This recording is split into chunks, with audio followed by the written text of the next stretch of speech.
Une question sur l'œcuménisme. Aujourd'hui, on prend un peu plus de temps pour y répondre. Comment vivre l'œcuménisme au quotidien?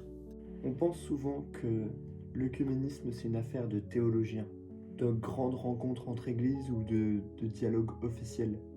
Mais en réalité, ça peut commencer dans notre vie de tous les jours. D'abord par la prière, Jésus lui-même a prié pour l'unité de ses disciples. Prier pour l'unité, c'est déjà poser un acte œcuménique. ensuite par la rencontre. Oser entrer dans une autre église, découvrir une autre manière de célébrer, de chanter, de prier. C'est souvent surprenant, mais ça ouvre aussi le cœur et ça enrichit la foi. Par le dialogue au quotidien, Oui, quand tu croises un chrétien d'une autre confession, prends le temps d'échanger sans chercher à convaincre.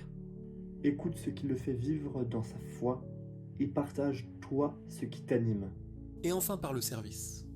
Oui, servir ensemble dans des actions solidaires, dans l'accueil des plus fragiles, dans la mission. Parce que l'unité, ça se construit aussi par les actes d'amour. L'œcuménisme, ce n'est pas un grand projet lointain. C'est un chemin de tous les jours. Chaque prière, chaque rencontre, chaque geste d'amour construit un peu plus l'unité que Dieu veut pour ses enfants. L'unité, c'est une richesse. Alors abonne-toi pour en savoir plus. Et maintenant, si tu as